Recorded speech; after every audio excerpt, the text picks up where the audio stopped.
Assalamualaikum, sebuah lagi model BMW untuk saya review. Kali ni yang bermata helang, saya perkenalkan BMW 328i GT 2.0.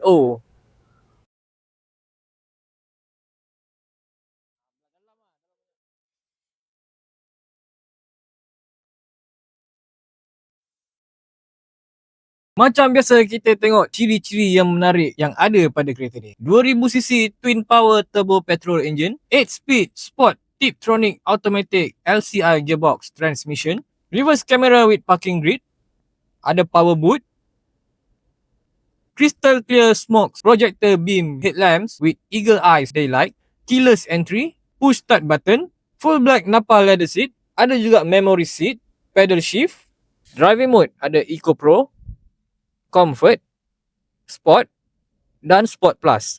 18 inci alloy sport rim dan yang terakhir sekali leather wrap and multi-function steering. Kereta tahun 2016, harga yang kita offer kat korang bermula daripada 64,000 plus.